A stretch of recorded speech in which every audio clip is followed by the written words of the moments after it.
Autoline After Hours is brought to you by Bridgestone Tires, solutions for your journey, and by Borg Warner. The automotive industry continues to evolve, and so do the opportunities to define it. Borg Warner, one of the world's most admired companies, gets partners where they need to go. Let's do something big together. Thanks, everybody, for joining us on Autoline After Hours. Got a lot to talk about today. We're going to get into some interesting technology in the first half of the show. We'll get into the news of the week. Paul Waddy will be joining us for that part of the show. But, Gary, you got a question to stump us today? Did something significant happen on this date in the automotive industry? Something significant did happen on this date in the auto industry. Okay, what was it? Okay, so May 8th, 1879.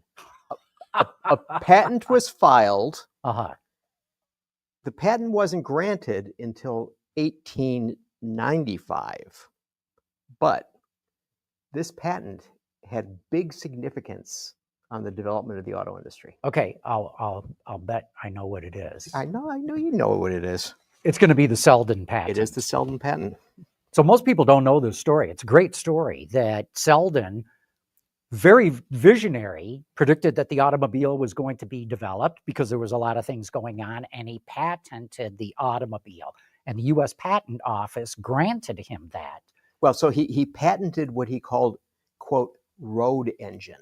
Okay, so this engine was powered by gasoline, and it was, in the way it was written up, it was in a four-wheel vehicle. Okay, so any type of four-wheel vehicle that would use a gasoline-powered engine was covered by this patent.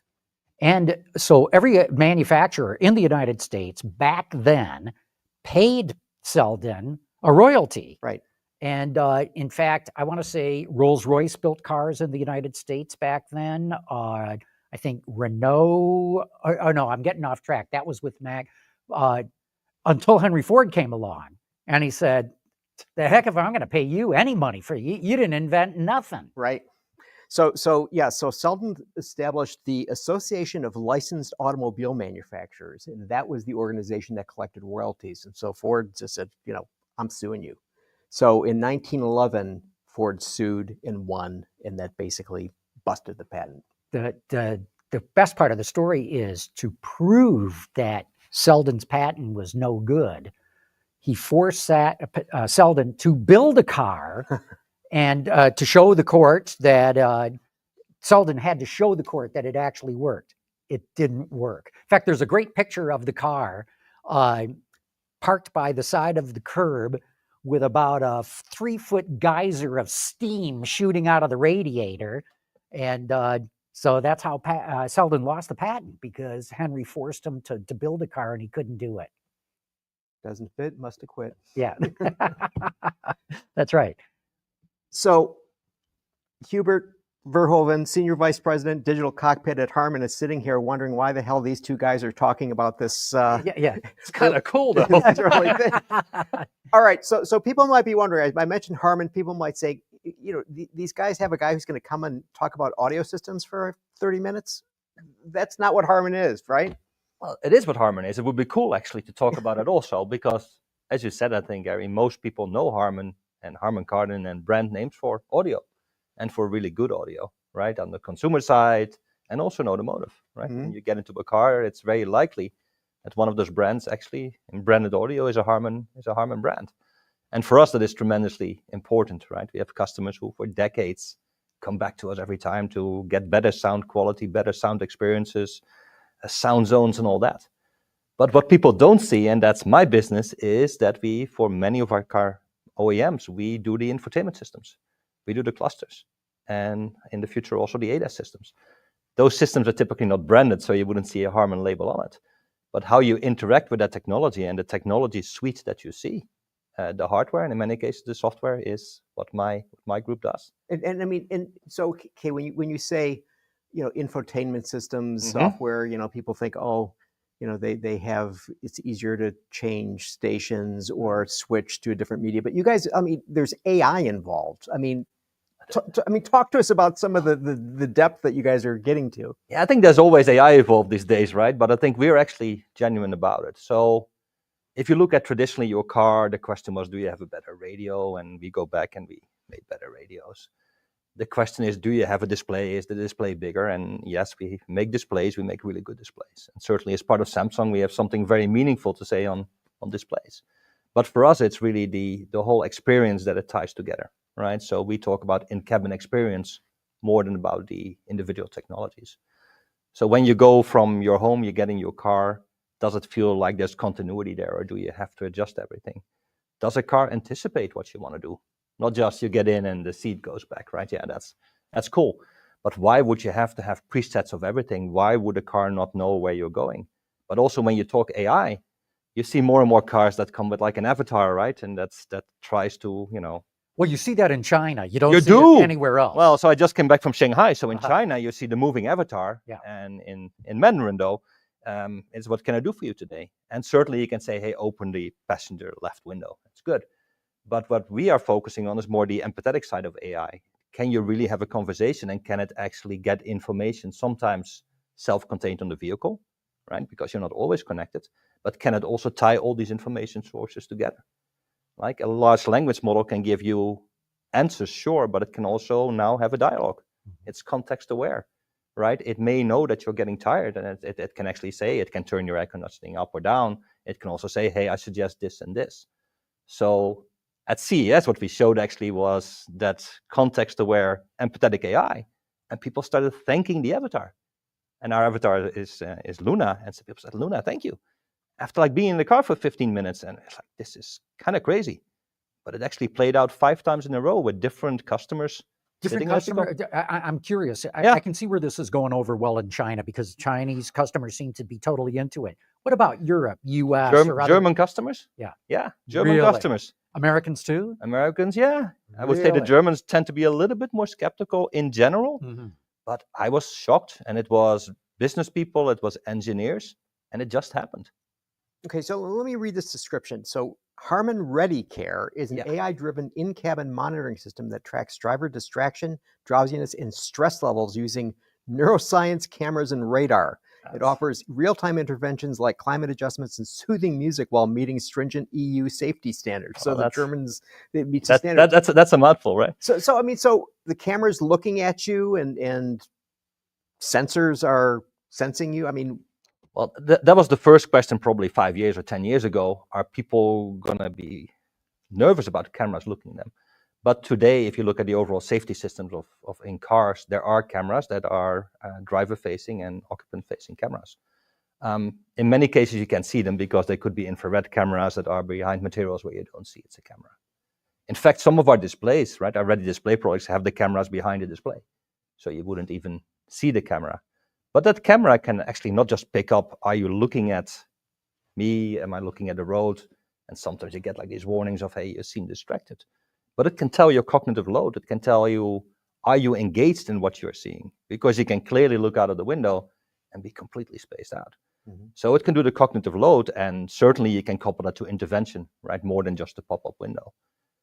If you look at that, it's not just putting in a new camera, it's actually repurposing cameras that are there for other purposes to actually do that. And recently I saw one of our products where you can pick up a single heartbeat, or the heartbeat based on a camera. It's just crazy, right? And that in itself is maybe not that interesting, because you don't really want to show, you have like 72 beats a minute. But based on that, we have taken a number of the algorithms that on the Samsung side we use in watches and fitness equipment to start doing what more can you do with that, right? And we're very close right now to doing things like blood pressure, for example, based on camera information. And then you talked about radar, right? And then radar, yeah, you can detect, do you leave your baby in the back seat, which is very serious business and mandated. But you can do a lot more. You can now see all the passengers. You can extract the skeleton out of that.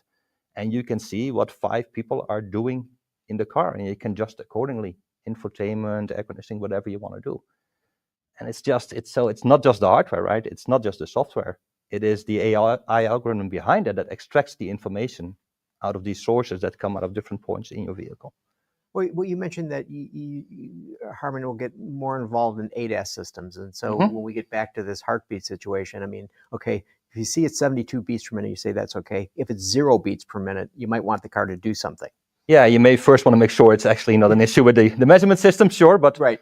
yeah, and I think there you see the systems that when you talk about urban navigation, right, but also highway navigation, the question is what happens if something goes wrong with the driver, right? And that could be that somebody slumped over the steering wheel for sure, but it could also be arrhythmia, right? And there are right now certainly algorithms that then safely get you off the highway, right? And that's safely call emergency services at that point. What about intoxication? I believe Mhm. there's legislation in place now that mandates drunk driver detection. I want to say in 2027 Mhm. in the U.S. market. Mhm. Would this system be able to do that? Yeah, I think there's a lot of information on what it certainly does to your eyes, not just how you look at people, but also the pupils, et cetera, right? So we have algorithms that we believe to be very applicable there. I think there's always the question of, with this new technology, can you meet mandates, right? Legal mandates, which is important. The question is also, can you offer the driver something more than is legally mandated that has value to them, right? So the drunk driving has value to the driver, but I think there are many other things where the combination of information borders on the well-being, fitness, convenience that goes well beyond what is legally mandated, such as drunk driving detection. Let me talk about something very practical that I run into in the different test cars that I go through vis-a-vis the center screen. Mm-hmm. On some cars, I just got out of one, you hit the screen, very slow to react. Mm-hmm. Or sometimes I have to tap a certain area on the screen at least twice, Mm-hmm. sometimes even 3 times. And even when I'm touching that part of the screen that I want to get it to activate something, it'll react visually, Mm-hmm. showing that I touched it there, but nothing happens. Yeah. Why?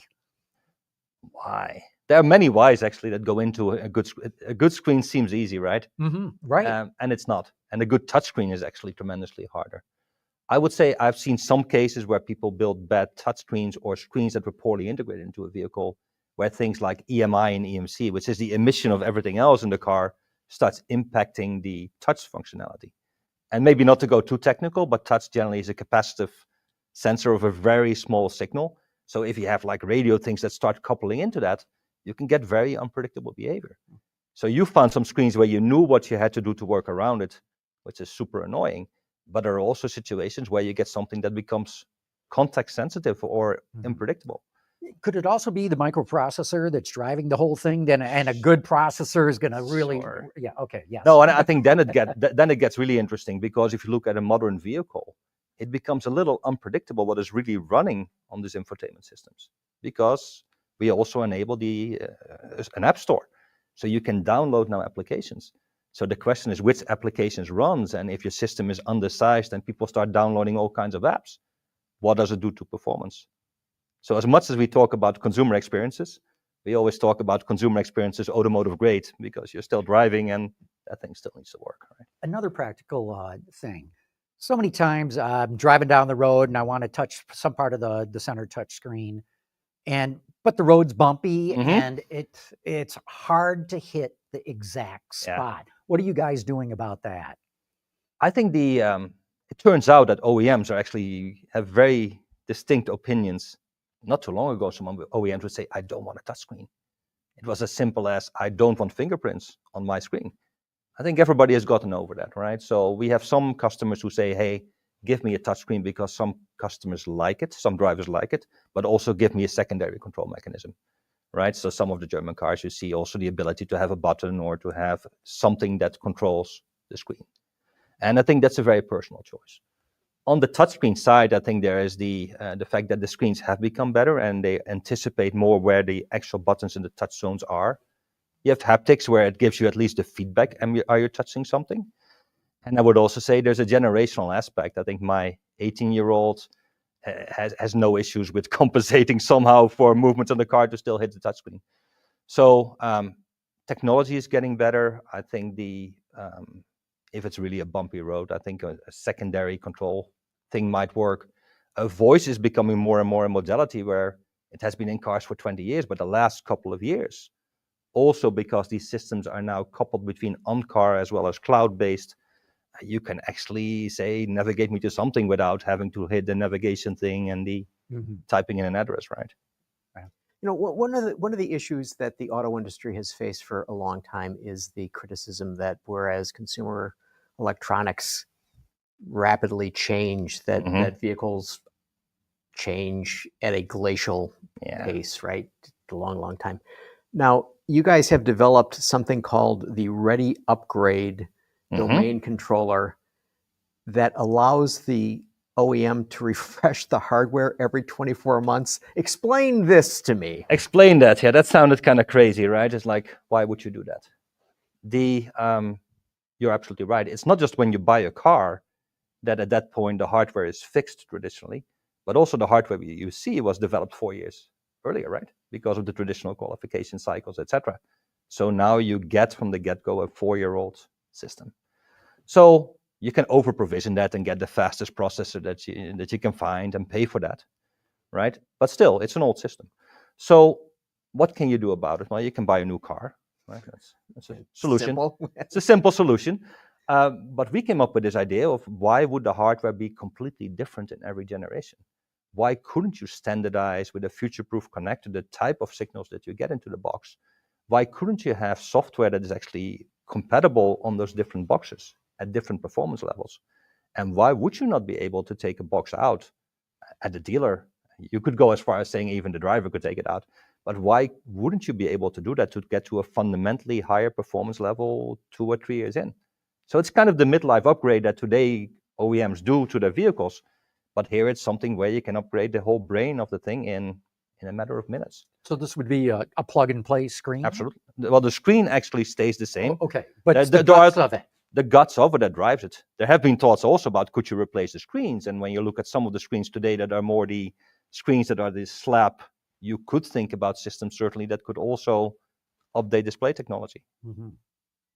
But so literally, it's a plug-and-play system that would allow an older car, an existing car, to have completely contemporary capabilities. Contemporary hardware. I think it is even better than that because a lot of the capabilities of what feels old is the software, right? So most of the vehicles, Harman is a leader in the over-the-air update side of things, where we had customers who used OTA once a year for a bug fix. Right now, they may use it once a month to actually deploy new experiences and software, right? So yeah, the hardware can be plug and play replaced, but every month you can actually get fundamentally new features. And I think that's when, again, I talk to my son and my daughter, they say this car is boring. It's like, why? Yeah, I can change the color of the clock, but I said the best we can do, right? So yeah, for us, Ready Upgrade is not just the hardware, it's the complete experience of, yeah, you can swap the hardware, but also continuously you can increase features while keeping the software compatible. You know, we're talking all about the center screen and on the instrument panel. What about rear seat passengers? Yeah. One of the things I saw at the Shanghai show on a couple of cars were movie screens that would deploy out of the headliner, you know, so that the people in the back seat, and it looked like a projection screen as well. So are you working on things like that? What about rear seat passengers? Rear seat that's a difficult topic, right? Because again, if I ask my kids, they would say, well, I'm on my phone, right? So don't give me this theater experience. But I saw those same screens, right? So now you have a movie theater experience. It's the full width almost of the back seat. I think there's something in there. So we have not developed per se projection technology for the rear seat. But when you talk about when you sit in your car today, you have your center console and you have like these gauges, right? And more, it's not mechanical, it's a display. But then if you think one step further, you have that and you have a head-up display. And certainly we in Ready Vision also make head-up displays and AR software. But we went one further. We said, why can't you have information displayed on the bottom part of your windshield? The black part, the frit, can you make it a little bigger? And can you display your information where your eyes actually should be? So we have right now customers who take out the cluster and who actually display the information that was in the cluster now on the windshield. Leads to all kinds of complexities. So how do you make it bright enough, sunlight, etc.? But it gets your eyes to where it needs to be, which is not looking down on the steering wheel, but looking in front of you. So, and just for the viewer's sake, when you say you project it on the fritz, the fritz is the blackout part around the window. Yeah, so you make that black part maybe a little bigger, but now you have an ideal projection area that goes from one pillar to the other pillar. So sort of like a head-up display with all the expense of a head-up display. Yeah, except head-up display typically projects it at least virtually onto the road. This actually puts it right in front of you, right at windshield on the depth. fritz. Yeah, and you can context aware. You can have your cluster there. Your passenger can show other information there, whether that is the weather or whatever you would like to show there. So, it's interesting you mentioned your kids and their expectations Uh-huh. of what technology ought to be in vehicles. And so every day you're working with this stuff. I mean, are you finding out opportunities for the business from what your children are telling you about what their expectations are? To a degree, I think maybe a little differently, right? It's not quite my kids, but we have interns consistently at Harman where we actually put them on things that are not like, menial tasks. We put them on innovation projects. And we get surprised because sometimes you put them on something and they say, yeah, but I would never use this. What if you were to do this, this, and this? So we have, people who are in undergrad who say, I don't think that makes sense. And the nice thing with our technology is, right, everybody can have an opinion that you don't have to be an expert in any one area to say, hey, as a user, I would use that or not. Mm-hmm. Maybe back to my kids. My son was at the last day of our interns presentations. We just happened to be from California. He was so blown away that he decided on the spot that he wanted to become an electrical engineer, and that's what he's going to do next year. That's great. Mm-hmm. So you mentioned so you're based in San Jose, mm-hmm. and we're glad you're joining us here in Detroit, yeah. and it's a great opportunity for us. So tell us about that environment in Silicon Valley and what you're seeing there. Mm-hmm. As compared to whether it's Detroit or Beijing or Tokyo or Frankfurt or I think first of all, if you look at our developments, they are all over the globe, right? So I don't want to stereotype things. I think China, everybody says, hey, look at the speed and the technology that you get.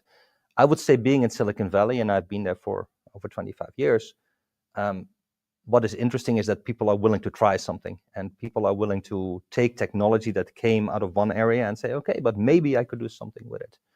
On the other hand, I think sometimes automotive is just difficult, right? Because, right now you see a lot of car OEMs who are opening or have opened offices in Silicon Valley, have hired a lot of engineers in Silicon Valley from a lot of the tech companies. And some of them are struggling with the fact that automotive, it has the boundary conditions of safety for sure, but it also has the complexity of being a highly fragmented industry, right? The product mindset that we are trying to get with our ready products, where in 18 months you can take something that is actually ready to go and put it in a car. Traditionally, that's not how automotive worked. So the first time we started coming out with products, people said, but I don't need it in 18 months. So right now in Silicon Valley, what you see is what China has demonstrated has everybody woke up and said, well, clearly speed can be done. And right now you see like this whole impulse where 10 years ago, everybody would talk about smartphones. Right now, a lot of companies in Silicon Valley are saying this automotive stuff is actually pretty cool. But it is difficult and it is different, right? But I see every day now when I drive around, I see certainly the Googles and the Apples, but I see also big GM offices or other OEMs coming up that not just with a small presence, but with large presence in automotive, which is really cool to see. We're going to have to wrap this segment up soon, but what are the automakers asking from you? Where do they want to take all this digital cockpit? Or conversely, what are you telling them? Here's where you should be going with it. I think what is actually what I enjoy a lot is that it is actually more and more a conversation, right? If you go back 10 years ago, it would be you would get 5,000 pages of paper that said these are the specifications, go build it. More and more right now, you get these discussions of, hey, what do you think? This is our brand identity. If we were to do this, this, and this, and we proactively go in and say, hey, have you thought about doing like this projection technology? And you start talking about, yeah, but maybe I have to move my firewall, and how do I do that? So I would say the fact that there is this collaboration, true collaboration, is actually what is changing the industry. I would say also where a lot of companies are talking right now is how do you make this software development? You're talking about systems that run 20 to 100 million lines of code. How do you make that faster, more reliable? How do you integrate new features, right? So some people call it, SDV, software-defined vehicle, but it's really how does the industry collaborate to deliver vehicles that work well, because no one party really can develop the complexity of a full car anymore. And that again gets to the collaboration, where traditionally an OEM may say, hey, Harman, you build the whole thing, go do it. Or they would say, we do it all internal. Right now you have all these in-between models of how do you truly co-define and co-make and co-own what goes into a vehicle. And I think that's super unique, and it's a great time to be in automotive. Listen, it's really good to hear there's more collaboration, and they're not handing you a big stack of specifications because that slows everything down. So very interesting to hear about that kind of a development. Yeah, it's fun. It's actually truly fun. Well, hey, we're going to close up this segment of the show, but thank you so much for joining us. Very interesting. Great. Thank you for having me. Thank you. Knowing that a little rain won't slow down your day, that's what really matters. Bridgestone Turanza Quiet Track tires, confident control in wet conditions. The automotive industry continues to evolve, and so do the opportunities to define it. BorgWarner, one of the world's most admired companies, gets its partners where they need to go. Let's do something big, together. All right, we're back. And now we got Paul Waddy here with us. Great So to be good back, to have guys. you. Yeah. So what's Auto Pacific looking into of late? Well, actually, I wanted to ask him a few questions. One of the things we've been talking about and we've been noticing in our data is that younger consumers are actually asking for less tech than what automakers are wanting to serve up at this point. And it's kind of surprising that it happens to be the younger end, the same ones that are interested in EVs, the same ones that are interested or at least open to Chinese brands. You would almost think it would be the opposite end, but there's still, the older consumer tends to, still appreciate technology that is helpful. But we're getting to a point where it seems like there's technology just for technology's sake, and it's not necessarily, making people's lives easier, to a certain extent. So I was interested to hear his opinion on how, a supplier can straddle that line of giving consumers enough tech, but without overbloating it. So that's something we've seen in our data recently. Okay, but don't you think it's, you were saying that the OEMs are basically ladling this on because that makes them look right, high tech, and maybe the younger generation basically saying, I've got my phone, that's basically where my life is. Why do I need an A-pillar to A-pillar screen? Right. And, Hyundai has recently said that they're pulling back on some of the digital aspect and they want to go back to analog controls. And then another one that brought all of this into focus recently is Slate, which is bare bones. If you want more tech, you bring your own. that doesn't even have a center screen. Exactly. You bring your own. Exactly. I mean, the only screen is right in front of you and it's tiny, and it's because they have to have the reverse cam, So it's just interesting times that, there's so much technology, and where is that fine line? What do consumers actually want? How much control do they want themselves? And I think, we're in this period where everybody's trying to figure that out. And, to his point, he kind of said that automakers are having that conversation right now. What's the right mix of tech and analog? I got to believe too, they're looking at this with the tariffs. Tariffs are going to drive up costs. How do you take cost out? One way is don't load up these cars with so many features. Right. I mean, passenger screens are becoming a huge deal, but every car that I've had, my passenger hasn't even touched it, because they have their phone. Mm-hmm. So there's an area right there that you could cut some costs, I believe. So I thought it's interesting. You said younger people are receptive to Chinese brands. Yeah, that's our data is showing. Obviously the older generations aren't quite so open.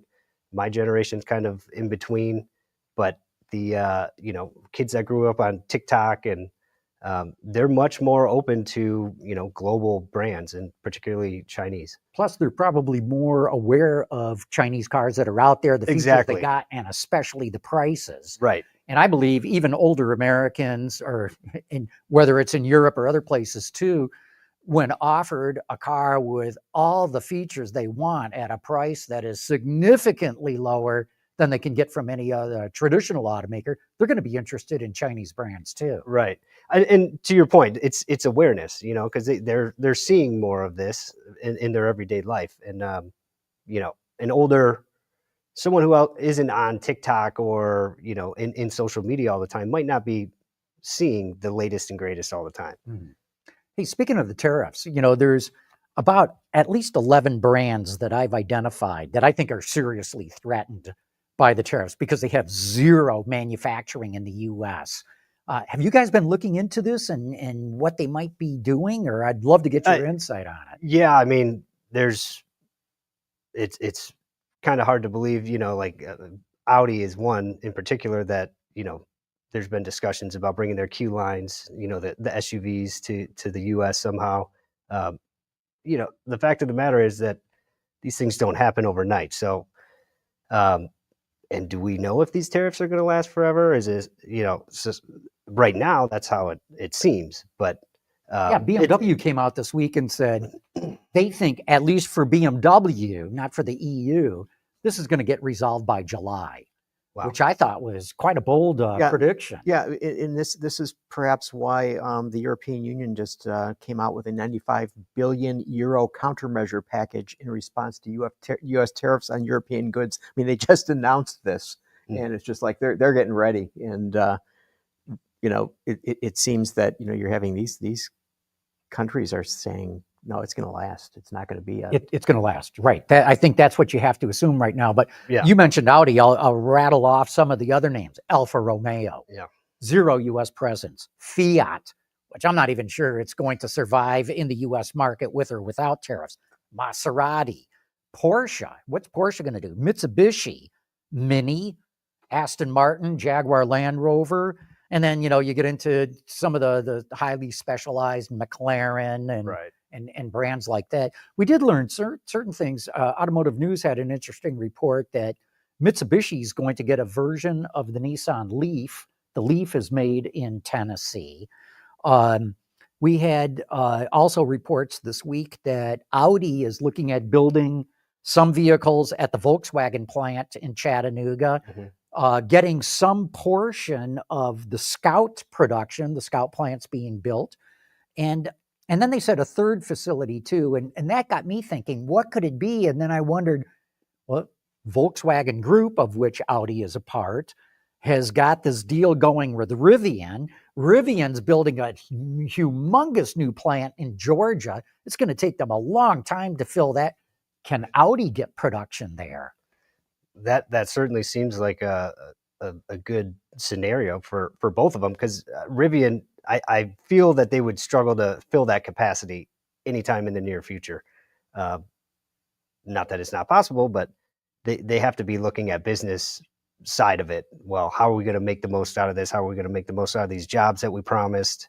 And so I think it could be a mutual benefit to both of them to look into that. So what's your sense of, okay, so as is well known, EV sales are not exactly setting the world on fire, and they're not setting the world on fire in the United States either.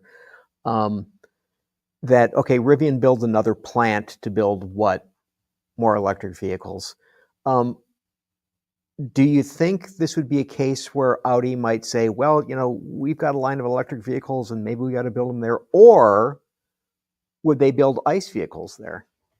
Yeah, I mean, that's a good question. And I think it's hard to say what the future is really going to bring. But right now, we're still forecasting, well below what people were saying, 5 years ago at the turn of the decade. We're still thinking in terms of EV sales. In terms of EV market share, I still don't think it is going to crest into the 30s until into next decade, particularly here in the U.S. I'd be surprised if it's in the teens.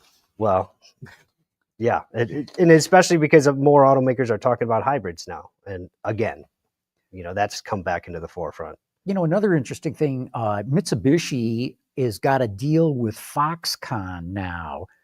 Foxconn's going to build, I think it's an EV for Mitsubishi in Taiwan for export to Australia and to New Zealand. And that got me thinking, Foxconn's got the old GM Lordstown plant, which my understanding is that thing's sitting empty right now. I don't think they're building anything there. The old Lordstown Motor Lordstown plant. Would Mitsubishi get a deal with Foxconn to start building vehicles there? But I mean, Mitsubishi needs volume in this market, Yeah. and having an EV for sale is not going to get them the volume they need. Right. And that's what I wonder about. And we're talking about the possibility of getting a Nissan. They have the Pathfinder right now. What is their version of it called? The Qashqai? No. The Oh, midsize SUV that Mitsubishi. the Outlander. Is that the one based on the Nissan? Outlander Sport?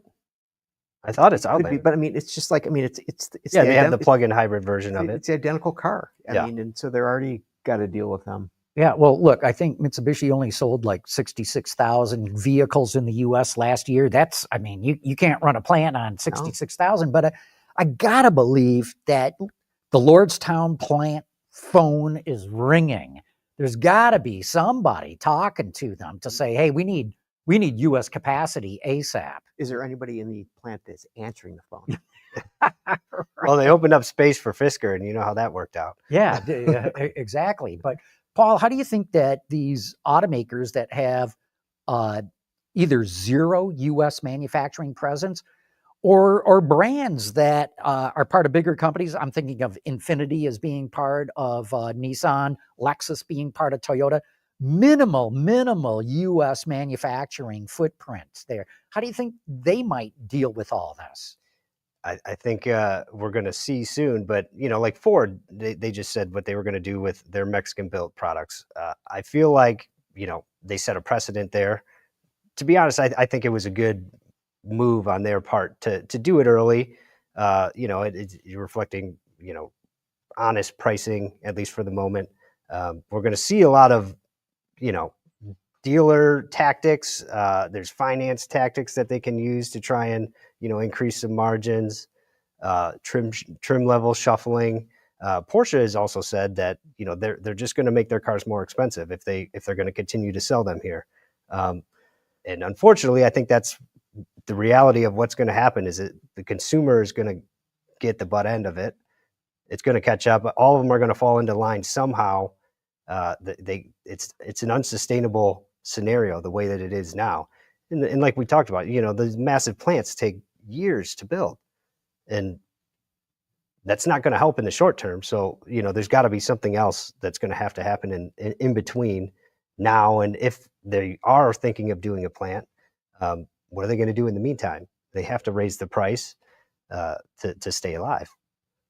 Gary, what do you think about Ford raising prices on its Mexican-built vehicles? All right, so before I have to say that I was wrong. It wasn't the Pathfinder, it's the Rogue, and you were right. It is the Outlander, the Mitsubishi Outlander. Okay, that's why I was confused. The Pathfinder thing. I'm confused constantly. So, yeah, I mean it's interesting the situation with Ford and upping the price on the Bronco Sport, the Mustang Mach-E, and the Ford Maverick, because as our friend Mike Martinez from Automotive News pointed out to me, the day that the price increases for those vehicles up to $2,000 was announced, that he pointed out that Farley had just said the week before that they were going to wait and see what the other OEMs were doing. And he made a quote which said that Ford is only in the, quote, first or second inning of a 9-inning game, meaning that we got to see how this thing plays out. But they also announced that they are going to take a $1.5 billion hit as a result of the tariffs. I think it was 2.5 It billion. was 2.5, and GM was 4.5. Right. I believe, right? 3 to 4, I think they said. Okay. Or no, 4 to 5 Yeah. is what GM said. And then Toyota came out today and said it's going to shave 21% off their operating profit. I dug out the numbers. That's $6 billion. Wow. And that's not, Ford and GM are talking about added cost. Mm-hmm. Toyota's talking about taking that amount of profitability away. So the question becomes, okay, if you're Ford, you're building those vehicles there so you can bring them here and sell them at an affordable price and get volume. Could they build the Maverick here and have the same sort of price? Where would you build it? Well, it's I mean, that's the thing. Those specific products are on the CD4 platform, which is, they don't have tooling here to do that. So again, it's where they're going to open up capacity at a different plant and put in what is being phased out, a technology that's being phased out, a platform that's being phased out, and all of a sudden add that here. I mean, that doesn't make much business sense either. Because there's a lot of talk about, well, there's excess capacity. The union, the UAW is talking about that. Oh, there's open capacity. They can bring it back. Well, yeah, there is open capacity, but that doesn't mean you can take a vehicle like the Mach-E and stick it in a plant in the US or the Maverick or the Bronco Sport. I mean, you get into very basic, issues like, does it fit in the paint booth? Does it go down the line in the body shop? Right. Things like that, people just think, well, you got excess capacity, build it there. It's not that easy. Well, and all those products in particular are not really profit heavy in the first place. So it's a good place for them to start, at least, before the margin erosion really hits. Start at the ones that are not really that. I mean, Maverick might be a little more profitable, but Mach-E certainly probably isn't.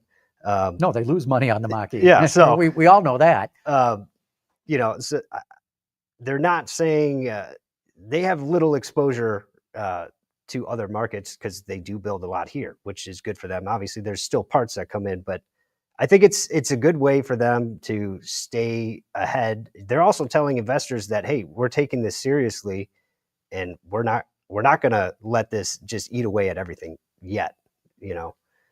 So I think getting out ahead of the game is probably going to play in their favor in the long run. But why do you make an announcement that you're going to wait and then you suddenly Well, do it? that part is confusing. So what do you think Farley saw? Well, I think If he said we're going to wait and see what others are going to do before we raise prices, the next week he raised prices, what do you think he saw? I think he saw that this is going to be the real problem going forward, and that it was going to be an inevitability. And as you say, he's going to get ahead of the curve. And you might as well, because you're going to do it sooner or later anyway. Yeah. And, oh, by the way, they've got Made in America for America until July 4th. That's July right. 4th. I wonder why they picked that date. The thing that I see is, let's say that the freight on board price, the factory price of a Maverick coming across the border, for argument's sake, make the math easy, is $20,000. There's dealer markup and shipping costs and blah, Right. blah, blah, blah, that change the MSRP. But if it comes across the border at $20,000, for argument's sake, it's 25%. That's $5,000. And yet Ford's only raising the price $2,000. That means it's eating at a $3,000 tariff. Right. And I got to believe for the Mach-E, the tariff is probably double that. It's probably closer to 10 grand, maybe even more. So that means Ford's eating $8,000 on top of all the losses it's already got with the Mach-E. Right. That's what I think Farley saw. I think his finance people came to him and said, Jim, we got to raise prices now. Well, I mean, arguably the Maverick is, such a hot vehicle. I mean, Right. they're selling, the Mach-E sales. I No, know you. right. I know you think they're a lot, but and Bronco Sport is not doing terribly well, especially if you compare it to RAV4 or CR-V or even Equinox. But again, like, those are three products that are kind of specialized. When you walk into a showroom and you want a Maverick, even if you got to pay $2,000 more. Maybe instead of getting the high-end trim, maybe you drop down a trim level. I think for the products that they chose to do it on initially, it makes a lot of sense. And I think, Farley did say we're not passing the full cost of this tariff on to the consumers. And like, to your point, say it's 5,000, they're eating two. They're charging two and they're eating three. And so it's still a net benefit to the consumer in the long run, because, like I say, there's going to be hidden tactics. There's all kinds of levers that they can pull to tweak extra profit, increase the shipping and handling. It's like you see the MSRP, but then you get to sign the documents and it's like, where did this extra 3,000 come from? I thought it was like 1,000. Right. But those three vehicles are basically Ford's vehicles that are not built here, right? Yeah. What else? Nautilus from China, and that's about it. Yeah. They don't build anything in Canada as of the moment. Not anymore. So what are they going to do with the Nautilus? Same thing. They're How many grand will that be increased by? I mean, Yeah. if you have a 145% tariff, Another Look, you question: can what are only- they going to do with Oakville? Well, That, yeah, Oakville was supposed to go to heavy duty trucks, right? Right. Yeah, super duties, and now there's a tax on that, so that plan might get deep sixed, and Yeah. you know, same with the Nautilus might get deep sixed, and that's what I'm coming back to. You know, I kicked off this conversation saying I've identified 11 brands that have zero I'm talking major brands right. that have zero U.S. footprint. What the heck happened? So if you're part of a company that maybe like Volkswagen, maybe Audi can get a little bit of capacity, maybe Mitsubishi can work a little bit with Nissan, but the others, they got nothing. okay, but several of those companies are Stellantis brands. And of course, there is Stellantis capability in the United States. And you could say maybe there's going to be some sharing done there, right? Maybe. Yeah, I mean, maybe not for Maserati, but or Alpha, or Alpha. even Fiat. Well, Alpha. I mean, Tenali and Hornet. Yeah, no, that's a good point. You could probably do that here, right. but and the way that their platforms are going, they're supposed to be, standardized platforms that, hopefully there would be a lot that is going to be common parts. That was Tavares's, right. He wanted sister cars, so to speak, and so they could be built on the same lines, and they could use similar technologies and a lot of shared components. So, and one other development to Dave is Trump signed a trade pact with the UK. Looks like anything coming out of the UK, which is England, is going to have a 10% tariff. And when you think about, they're already paying a 2.5% tariff, so it goes to 10. So that's really only a 7.5% increase. So what was the deal? Because on Liberation Day, he announced that the UK had a 10% tariff. Oh, did he really? Yeah. Okay, well then. No, I understand that they've announced the deal, but I mean, Yeah. I just look at it, it's just like, well, what kind of deal is this? But I think the 10% was just across the board. I think it was still 20. And another thing that Trump said, and that's the thing, it's so hard to keep track of what he's really saying and meaning. But he was saying all vehicles, 25%, except for the ones from China. They 145% or whatever you quoted. Mm-hmm. But let's get to the most important news of the week. They're bringing back the Yugo. Paul, what do you think about that? The Yugo. Why would you even think of trying to bring it back? I don't really know.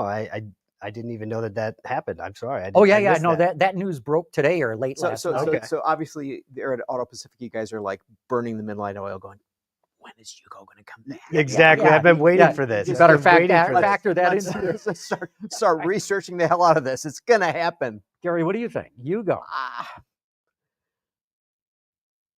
I think that there are people who have more money than they have sense, and it's not a thing. I mean, it's just not going to.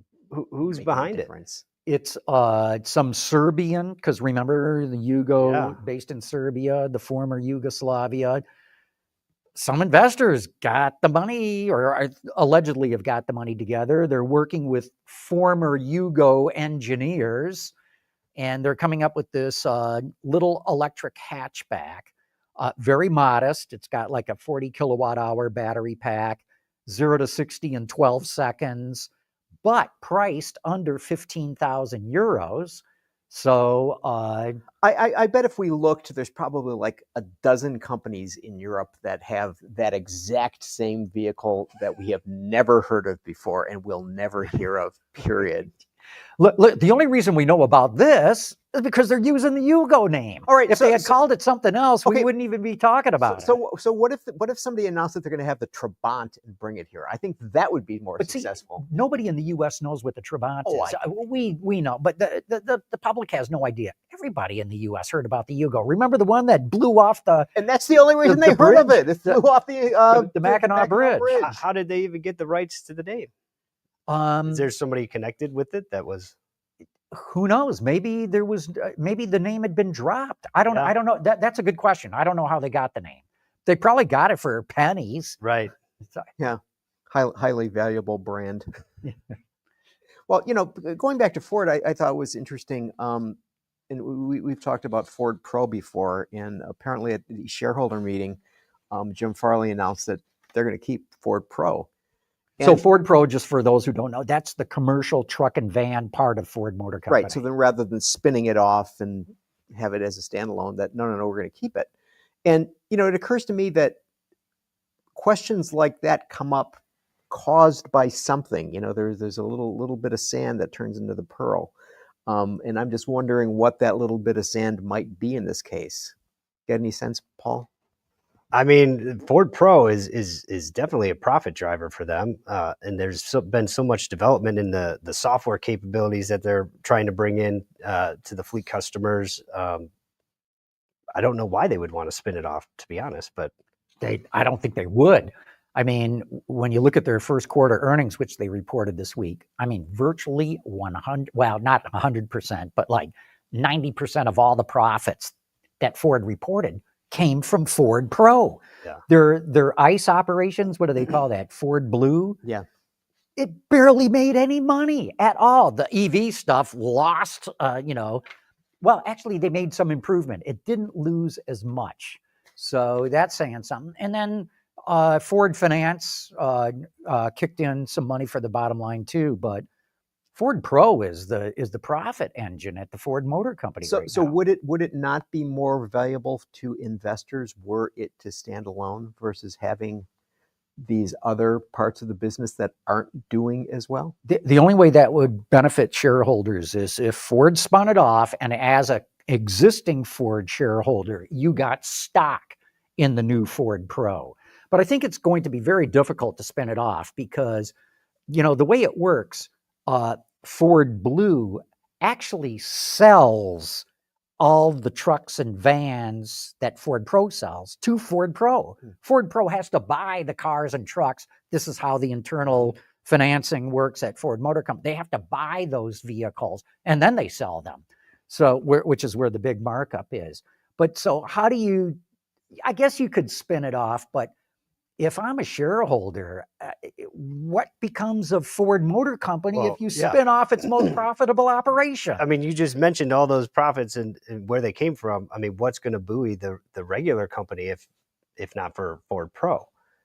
So If I'm a Ford Pro owner, I don't care, right? Right. I mean, it's just But it's like I don't care about that electric vehicle stuff. It's just but losing to money. John's point, what about all the investors that are invested in Ford right now? I mean, do they get a choice? Do you want to stick with this one or you want to go with this one? well, usually you You want the one that makes Yeah, money, do you want or do you the want the one that doesn't? well, it's really going to come down to the Ford family. And the Ford family loves getting the dividends that it gets. You notice that Ford doesn't do any stock buybacks. General Motors has been pouring tens of billions of dollars into buying back stock. Right. Ford has never put I don't think, a penny into buying back stock. Why? The family doesn't want that. The family wants dividends. So if you spin off Ford Pro and what's left over doesn't make any money, it doesn't pay any dividends. I don't see the Ford family going along with this at all, which means it's not going to happen. Yeah, I didn't know that was even that they were thinking about that. Me neither. Gary brought that up. He was paying attention to the shareholder meeting. All right, and I just want to make it clear you guys were wrong. I already admitted that I was wrong earlier about the Nissan Mitsubishi situation. So it is 1.5 billion that Ford said it's going to lose, not 2.5. Okay. Yeah. Okay. That they're going to lose 1.5 billion. Correct. Okay. Not 2.5. I think the 2.5 was they said. Since I'm doing this Yeah. whole Ford Pro thing spinning off, and you guys are defending them, I want to make it clear that I have their best interests at heart as well. So okay, so Paul, what do you think is going to happen to auto sales July, August? I mean, we're probably, like there's still people like buying things, frantically right now. What's going to happen then? It's anybody's guess at this point. I mean, like I said, I'm going to guess, and I think we're going to see Q3 is when we're going to start to see everybody saying, "Hey, we got to raise the prices somewhere." I do think we're going to see new vehicle sales start to tail off, and I think used car market is definitely going to get saturated. with new buyers, and those prices are going to go up. They're already going up They wholesale. are, exactly. Wholesale, and it's just a matter of time before it's at retail. Right. So I think sales are going to be down. I don't want to give any numbers because we're working on our forecast right now, but I do think they're going to be down quite a bit from what people expected coming into the year. Yeah. What do you think? I'm going to ask you. Okay, here's the question. Do the sales decline or do the sales crater? Crater. And look, it's easy to say. We saw some brands last month have unbelievable increases in sales. Infiniti was up like 33%. Lexus was up in the 30% region. Lincoln was up 40%. All those buyers are rushing into the market right now because they know prices are going to go up. Want to get that Nautilus. And they want to get that Nautilus, exactly right. And so I think sales in May will also look pretty good. There's still more people running into the showrooms they know the price hike is coming. And so June, I think we're going to start to see things look shaky, and July, to your month there, that's when I think they take a nosedive. So, okay, we all know that there are undoubtedly discussions going on that Mary Barra is talking to the White House and Jim Farley's talking to the White House, and but even if they get relief, there are still the aluminum and steel tariffs that exist, and those are 25%. But I thought they were lifted for cars. I thought the Trump White House said, wait a minute, we can't have tariffs stacking up on top of tariffs. Yeah, they got rid so of if you're stacking. bringing in That aluminum, but it was steel, a stacking thing, but it was stacking thing on parts though, wasn't it? No, well that too. Parts and materials, I thought. Yeah, I think there is. I think, and see again, this comes back to it's so hard to, and I go to the White House, And it changes press every room, and I day. read the press releases, and it changes constantly. So but I believe at this moment It doesn't change with those big headlines though that are right. So I believe for the moment right now there are no tariffs on steel and aluminum used in the auto industry in the U.S. I think. Well, I'd be pissed if I made cans. Yeah, right. Hey, another quick thing before we wrap up the show. Have you guys seen the pictures of the new interior of the Corvette? Mm-hmm. Paul, what do you think? I just got out of a Corvette a couple weeks ago, and I like it. I personally of the new one you got in the 26. No, in a 25 in the existing one, and I think there's a lot to like about the driver focus. I think this is just another next level. I'd like to see it in person and sit in there, because it really, sitting in a Corvette is it's just a special thing, and when I first sat in it, I didn't think I would like all the controls and the way that the spine there for the HVAC, but it worked. I like the new interior, and I think it's going to do well. So what do you see as the future for Corvette? I mean, I hope that they retain ICE. I know that they're working on electrified versions beyond the E-Ray. Does the E-Ray ever come up in your research? I mean, does anybody even know that it exists? Not really. I don't know how. I don't even know. They obviously don't break out sales volumes, but I don't think I've seen any, except for I know somebody in the industry that just bought one recently. But yeah, it's something that I don't think many people are necessarily going out looking for at this moment, but it's cool technology. Mm-hmm. Have you've seen the pictures? What's your reaction? I think that in the Corvette space is where General Motors can prove its technological and design relevance to the market. I'm not big on the Celestique, as you well know, and I just think that's not germane to their mission. But I think doing stuff like that for the Corvette can help drive the company forward in terms of the way it executes. It's a Halo product, so that's right, where you can try. But you could have a Halo product and it could be like, yeah.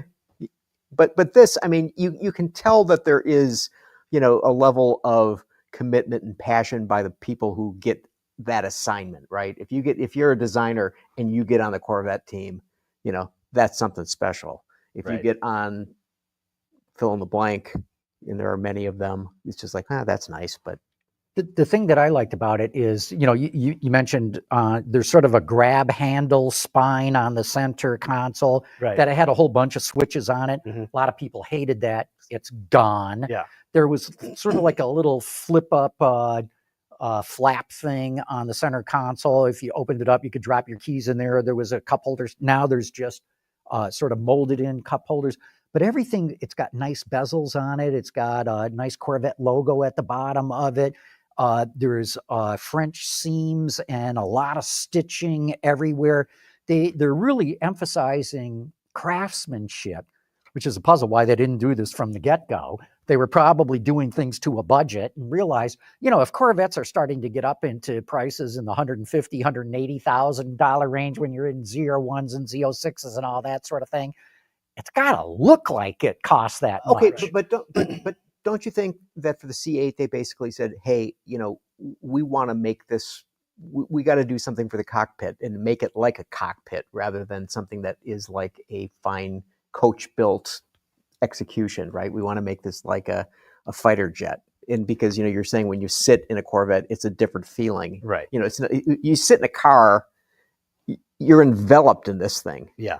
And I think that was their thinking about, like, okay, let's make this as Lockheed as possible rather than automobile or coach building. Well, now they're seriously, maybe not from a brand standpoint, but from a total vehicle standpoint, they can stand toe to toe with Ferrari and Lamborghini and the like. Absolutely. The interior better look like as good as a Ferrari or a Lambo is. Right. And I think they said, come on, let's spend the money and do it right. Mm-hmm.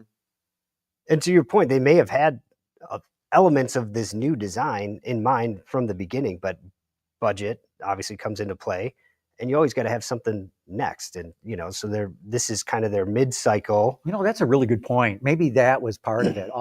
You're right. You need a mid-cycle enhancement. Yeah. And this is And with the big Corvette, enhancement. because they have all the different variants, they're not necessarily changing the exterior. It's about the experience on the inside. Right.